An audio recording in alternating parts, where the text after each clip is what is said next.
तो मैंने कल क्या कहा था जी आपको कि जो ग्लाइकोलिसिस है इसकी दो फॉर्म होती हैं, एरोबिक होती है और एनारोबिक होती है। और इसमें जब एरोबिकली ग्लूकोज कन्वर्ट होता है तो वो पाइरुवेट में कन्वर्ट होगा, और पाइरुवेट जो है ना वो अल्टीमेटली क्रेब्स साइकिल में जाएगा। लेकिन अगर ऑक्सीजन की शॉर्टेज हो जाए, रिड्यूस सप्लाई ऑफ ऑक्सीजन हो जाए, या एनारोबिकली काम करना पड़े बॉडी को, तो फिर उस वक्त क्या होता है जी, उस वक्त जो पाइरुवेट है that is converted into lactate, तो इसको हम कहते हैं एनारोबिक ग्लाइकोलिसिस। तो उसी की एनर्जी कैलकुलेशन के बारे में आज हम बात कर लेते हैं। तो सबसे पहले तो ये हमें देखना पड़ेगा कि हमने कितनी एटीपीज को यूज किया था। तो अगर आप इसको देखें रिएक्शन को, आपको सामने मैंने जो ग्लाइकोलिसिस का जो पाथवे है वो दिखा रहा हूँ आपको। तो उसमें देखें कि हमने एटीपीज कितने यूज किए थे हमारे, जब हमने इसको ग्लाइकोलिसिस को स्टार्ट किया था। तो उसमें सबसे पहला एटीपी यूज हुआ है, ग्लूकोज को हमने ग्लूकोज 6 फॉस्फेट में कन्वर्ट किया था। ठीक है, उसके बाद हमने जो फ्रुक्टोज 6 फॉस्फेट है उसको हमने फ्रुक्टोज 1,6 बिस फॉस्फेट में कन्वर्ट किया था। तो दूसरा एटीपी यहाँ पे हमने यूटिलाइज किया था। तो इस तरह से हमारे जो नंबर ऑफ यूज्ड एटीपीज है ना वो 2 हैं। ठीक है ना, तो नंबर ऑफ जो एटीपीज यूज हैं वो 2 एटीपीज हमने यूज किए हैं। तो इसको अगर आप लिखना चाहें तो लिख भी सकते हैं, कि मैं वैसे शॉर्टकट में लिखता हूँ कि जो एटीपीज जो हैं वो आपके जो यूज हुए हैं, ठीक है, एटीपीज जो आपके यूज हुए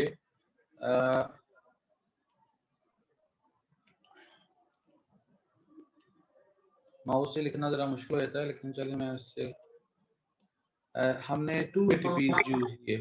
ठीक है जी, 2 एटीपीज यूज किए हैं। एक एटीपी हमारा ग्लूकोज से ग्लूकोज 6 फॉस्फेट बनाने के लिए, और दूसरा जो है वो हमने फ्रुक्टोज 6 फॉस्फेट से जो फ्रुक्टोज 1,6 बिस फॉस्फेट बनाया था उस वक्त हमने यूटिलाइज किया। तो 2 एटीपीज हमने यूज किए हैं इस पूरे पाथवे के अंदर।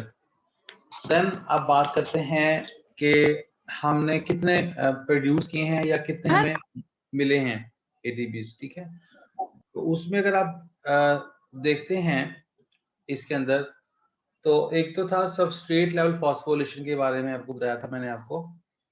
तो सबस्ट्रेट लेवल फॉस्फोरिलेशन से आपको 4 एटीपीज मिले थे। तो कोई बंदा बताएगा जी what is substrate level phosphorylation?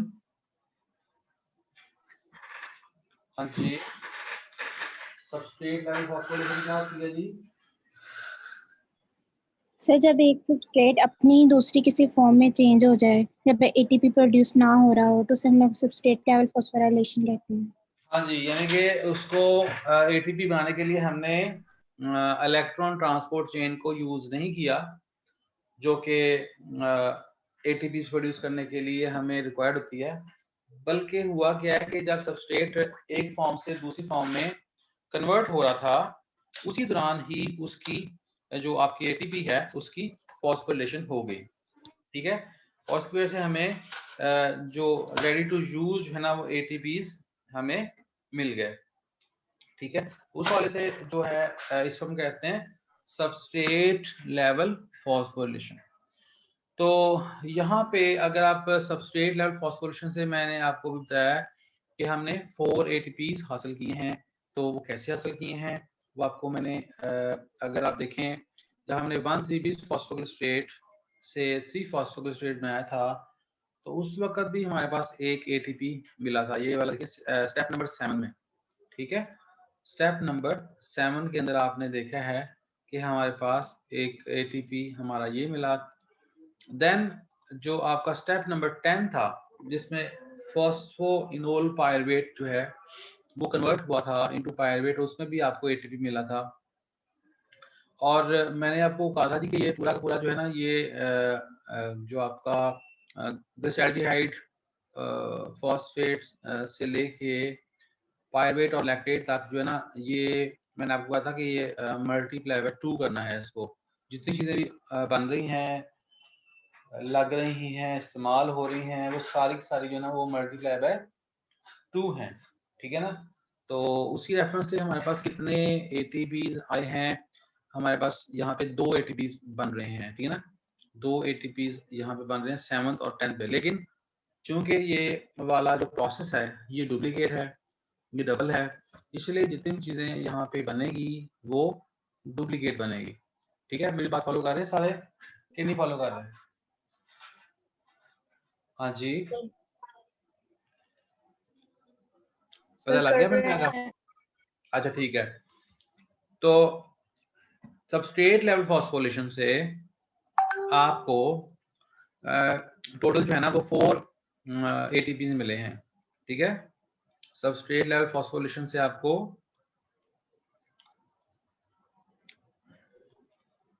Substrate level phosphorylation से जो है वो आपको कितने मिले हैं? 4 मिले हैं।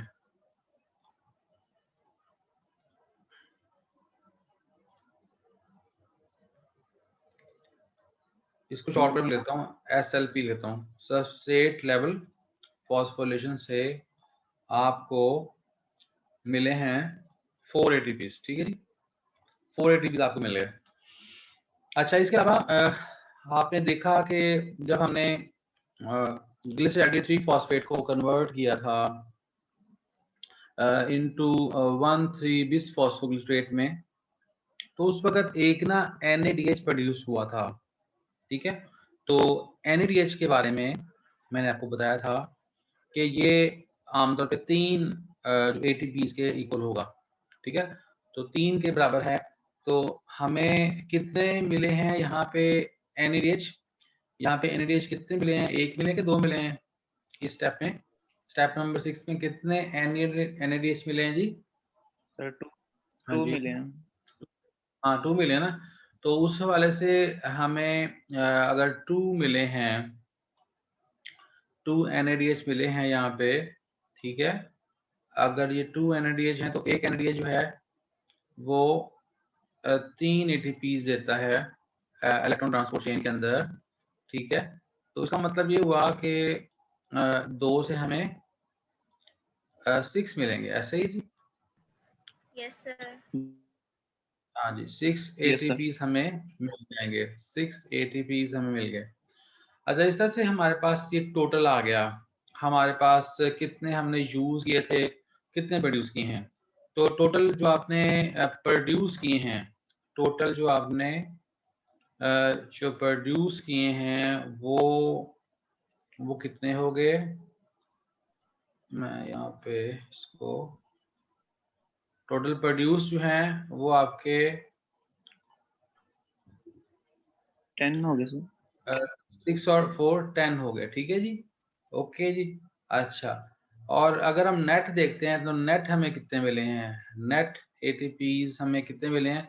क्योंकि नेट का मतलब ये होगा कि जो हमने यूज किए थे इनको एक्टिवेट करने के लिए वो निकालने पड़ेंगे ना, फिर नेट बनेगा ना। तो 10, ठीक है, ये 10 और ये अपने यूज किए थे 2, ठीक है। तो आपके पास कितने आए जी? 8 आ गए, ठीक है। इस तरह से एक ग्लूकोज जब आप उसको ग्लाइकोलिसिस में से गुजारेंगे तो उससे आपको 8 ATPs मिलते हैं अगर आप एरोबिक ग्लाइकोलिसिस में होते हैं, ठीक है।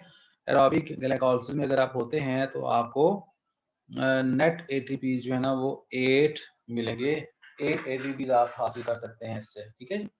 और अगर हम बात करते हैं एनारोबिक ग्लाइकोलिसिस की, ठीक है।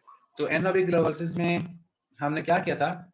हमने इसमें लैक्टेट प्रोड्यूस किया था, ठीक है। ये लैक्टेट आप देख रहे होंगे, और मैंने आपको बताया था कि जी कि लैक्टेट जो है वो एसिड है। एसिड को प्रोड्यूस करने के लिए आपको हाइड्रोजन आयन देनी पड़ती हैं, ठीक है।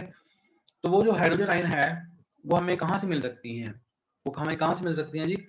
वो हमें मिल सकती हैं कि जहाँ पे आपने NADH हासिल किया था, ये NADH जिसके बाद हाइड्रोजन बहुत ज़्यादा मौजूद है, इसी हाइड्रोजन को और इसी NADH को हम यूज करते हैं स्टेप नंबर 11 के अंदर, यहाँ पे, ठीक है। ओके हो गया। तो इसका मतलब ये हुआ कि एनारोबिक और एरोबिक में फर्क क्या है? एनारोबिक और एरोबिक में क्या फर्क है जी? कि हमने जो NADH प्रोड्यूस किया था उसको हमने लैक्टेट बनाने के लिए इस्तेमाल कर लिया, क्योंकि हमने वहां पे हाइड्रोजन आयन को देना था, क्योंकि वहां पे हमने एसिड बनाना है, ठीक है ना। तो एसिड बनाने के लिए हमने वहां पे हाइड्रोजन को दे दिया in the form of NADH। तो हमारे पास कितने NADH बने थे जी? 2 NADH बने थे, ऐसे ही है ना। तो इसका मतलब ये है कि वो जो 2 NADH हैं वो माइनस हो गए, क्योंकि हमारे पास 2 पाइरुवेट बने थे और 2 पाइरुवेट से 2 लैक्टेट बनेंगे, ठीक है। और 2 लैक्टेट बनाने के लिए हमें जो है ना वो 2 ही NADH भी चाहिए होंगे, ठीक है ना। तो इसी वाले से यहाँ पे जो NADH हैं वो दोनों के दोनों जो है ना वो इस्तेमाल हो गए, वो यूज हो गए for the formation of lactate. यहाँ तक किसी को ना समझ लगी तो पूछ सकता जी। हाँ जी,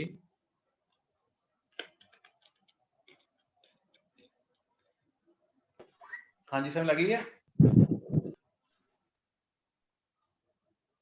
किसको ना समझ लगी हो जी? सर लगे सर लग गई है। ठीक है।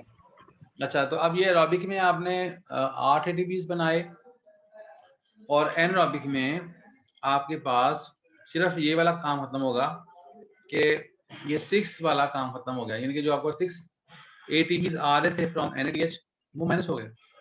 वो जब माइनस होंगे तो जाहिर सी बात है आपके पास बाकी जो बचे हैं वो बचे हैं 4 प्रोड्यूस हो गए। आप 4 में से 2 आप माइनस कर देंगे तो नेट आपके पास कितने आ जाएंगे? 2 आ जाएंगे।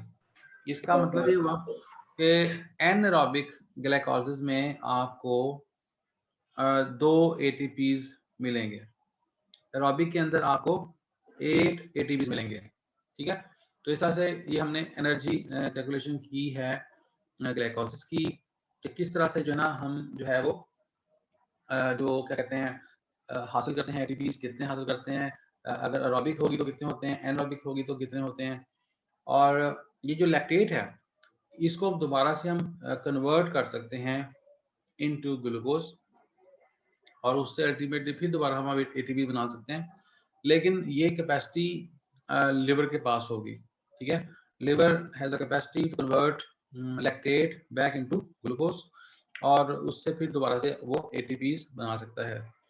आमतौर पे जब आप कोई एक्सरसाइज करते हैं, कोई एक्टिविटी करते हैं और उस वक्त आप बहुत ज़्यादा सांस आपका फूल जाता है, सांस चढ़ जाता है, तो उसकी वजह से आपके जो टिश्यूज हैं, आपके जो मसल्स हैं, वहाँ पे जहाँ पे ऑक्सीजन हो रही होती है ग्लूकोज की, तो वहाँ पे due to shortage of oxygen, ठीक है ना, कि जब आप कोई मतलब बैगे जॉगिंग कर रहे हैं या भाग रहे हैं, उस भागने के दौरान आप का सांस बहुत चढ़ गया आपको, तो इसका मतलब ये होगा कि आपकी बॉडी की रिक्वायरमेंट तो ज़्यादा है लेकिन ऑक्सीजन कम मिल रही है टिश्यूज को और मसल्स को, इसी वजह से आपकी हार्ट रेट भी ज़्यादा बढ़ता है और सांस लेने की रफ्तार भी बढ़ती है, ताकि जो रिक्वायरमेंट है ऑक्सीजन की बॉडी के अंदर उसको पूरा किया जा सके। तो इसी वजह से हार्ट रेट भी ज़्यादा होता है और सांस भी ज़्यादा तेज होता है। तो अब उसमें जब बॉडी ये स्ट्रगल करती है तो टिश्यूज में जो शॉर्टेज होना शुरू होती है ऑक्सीजन की, तो उस वक्त फिर आपकी बॉडी के अंदर ये मैकेनिज्म एक्टिवेट होता है कि आप एनारोबिक ग्लाइकोलिसिस को इनिशिएट करते हैं और उससे आप अपनी एनर्जी लेते हैं, यानी कि बॉडी ने अपना एनर्जी हासिल करनी है हर सूरत, ठीक है, चाहे वो एरोबिक हो चाहे वो एनारोबिक हो। तो उसमें फिर वो अपने आप को शिफ्ट कर लेती है अकॉर्डिंगली कि जैसे जैसे ऑक्सीजन की शॉर्टेज होती है तो वैसे वैसे आपकी बॉडी के अंदर जो है जो ग्लूकोज की जो मेटाबॉलिज्म है वो शिफ्ट हो जाती है मोर टुवर्ड्स एनारोबिक। तो इस तरह से जो लैक्टेट बनता है, आपको पता है कि एसिड है, और ये लैक्टेट जो है ना फिर जहाँ पे भी आपके अकोमोडेट होता है वहाँ पे कहते हैं खलियां पड़े ना। आप इसका बेहतर एक्सपीरियंस आपको तब होता है कि जब आप फर्स्ट टाइम कोई आप एक्सरसाइज करते हैं, कोई ऐसा काम जो पहले कभी ना किया हो, तो उसकी वजह से आपको एकदम जो है ना खलियां पड़ जाती हैं। अगले दिन अगर आप उठते हैं सो के, तो आपको फील होता है कि आप ना जैसे मसल्स के अंदर क्रैम्प्स हैं और पेन हो रही है। तो वजह क्या होती है कि आपने जो बिफोर डे एक्टिविटी की थी, उसमें आपकी बॉडी जो थी ना वो एनरोबिक फॉर्म या उसमें चलेगी स्टेज में। इसकी वजह से वो जो था आपकी बॉडी में बहुत ज़्यादा लैक्टेट प्रोड्यूस हो गया। तो लैक्टेट को से ये कह लें कि छुटकारा हासिल करने के लिए या उसको बेहतर तरीके से कह लें कि यूटिलाइज करने के लिए हमेशा स्ट्रेटजी क्या होनी चाहिए कि आप वो जो लैक्टेट प्रोड्यूस हुआ है उस चीज जगह पे मसाज करें, ठीक है ना। जिस तरह से वो इंजेक्शन लगाते हैं तो कहते हैं जी ऊपर से आप मसाज करें ताकि वो जो मेडिसिन है वो मसल के अंदर इंजेक्ट की गई थी, तो जब आप मसाज करते हैं तो वो ब्लड में चली जाती है, ब्लड में वो कहते हैं डिस्पर्स हो जाती है। तो ब्लड में जब जाएगी तो अल्टीमेटली फिर वो मेटाबोलाइज होती है। तो इस तरह से लैक्टेट जो है ना जब मसल्स में अकोमोडेट होता है, आप मसाज करते हैं, वो ब्लड में जाएगा, ब्लड से फिर वो लिवर में जाएगा और लिवर उसको दोबारा से कन्वर्ट कर देगा ग्लूकोज में। इस तरह से जितने भी ये स्पोर्ट्स होते हैं वो आमतौर पे इस तरीके को भी यूज करते हैं। इसके अलावा दूसरा मेथड क्या होता है कि by consuming some alkali sodium bicarbonate जो है वो आमतौर पे यूज किया जाता है कि जिससे उनकी बॉडी के अंदर जो एसिडिटी प्रोड्यूस हुई है उसको दोबारा से वो न्यूट्रलाइज किया जा सके। आमतौर पे जितने भी एंड्योरेंस एथलीट्स होते हैं, ऐसे स्पोर्ट्समैन के जो बहुत ज़्यादा एनरोबिक फेज में मतलब एक्टिविटी करते हैं, तो वो अपनी सप्लीमेंट्स के अंदर कुछ ऐसे सप्लीमेंट्स लेते हैं कि जो बॉडी के अंदर अल्कलिनिटी को डेवलप करते हैं, जिसकी वजह से जो लैक्टेट है वो काफ़ी हद तक जो है ना वो न्यूट्रलाइज हो जाता है और उनको जो है ना वो जैसे खलियां पड़ना और क्रैम्प्स का जो प्रॉब्लम नहीं होता। लेकिन वैसे भी जो बंदा ज़्यादा एक्सपर्ट लेवल पे होता है या ज़्यादा मिला हुआ खिलाड़ी होता है ना, उसके अंदर लैक्टेट की अकोमोडेशन बहुत देर से होगी, क्योंकि वो बहुत देर से एनारोबिक फेज में जाएगा। जो बंदा फर्स्ट टाइम काम करता है कोई, या जिसने पहले प्रैक्टिस नहीं की हुई, वो जब वो काम करता है तो उसके अंदर एनरोबिक फेज का होना ज़्यादा जल्दी होता है, क्योंकि उसकी बॉडी यूज टू नहीं है और उसकी बॉडी कैपेबल नहीं है उस एक्टिविटी को करने के लिए। लेकिन जो एक्सपर्ट स्पोर्ट्समैन होते हैं वो रेगुलर बेसिस पे ट्रेनिंग करते हैं, ठीक है, और रेगुलर ट्रेनिंग के ज़रिए से वो अपनी बॉडी को कैपेबल करते हैं for the transport of nutrients and for the transport of oxygen towards the targeted muscles. इस तरह से उनके अंदर जो है ना वो शॉर्टेज ऑफ ऑक्सीजन कम होती है और वो लेट जो हैं उनमें लैक्टेट अकोमोडेशन होती है, यानी कि वो आम बंदे की निस्बत देर से उनमें एनरोबिक फेज आएगा, ठीक है। इसकी वजह से वो ज़्यादा अच्छा परफॉर्म करते हैं किसी भी स्पोर्ट्स के अंदर। तो इसलिए रेगुलर जो एक्टिविटी में आप इन्वॉल्व रहते हैं या ट्रेनिंग करते हैं या अपने आप का प्रैक्टिस करते हैं, उससे आप अपनी बॉडी की जो कैपेसिटी है उसको डेवलप कर रहे होते हैं for the transportation nutrients and oxygen towards the targeted muscles. तो जिसकी वजह से आप उस एक्टिविटी को ज़्यादा बेहतर तरीके से कर सकते हैं, ठीक है जी। यहाँ तक हमने ये इसकी एनर्जी कैलकुलेशन की है, और इसके बाद जो है ना अगला जो पाथवे है वो है जी क्रेब्स साइकिल, ठीक है। तो क्रेब्स साइकिल को आज ही स्टार्ट कर लेते हैं ताकि जो है वो बल्कि इसके बाद आपकी कोई क्लास है और सर इसके बाद 2 बजे है, लेकिन इससे अच्छा पहले 2 बजे क्लास है, उससे पहले क्या है सर आ रहे हैं, सर समझ नहीं आएगी। समझ नहीं आएगी? अच्छा चलें फिर आज इतना ही कर लेते हैं, बाकी भी कल कर लेंगे जी। ठीक है, ओके सर सर। इनफ है ओके सर, थैंक बाकी कल कर ओके लेंगे। सर। ओके ठीक है जी, ओके, अल्लाह हाफिज जी। कोई क्वेश्चन है तो पूछ लीजिएगा व्हाट्सएप पे जिसका भी।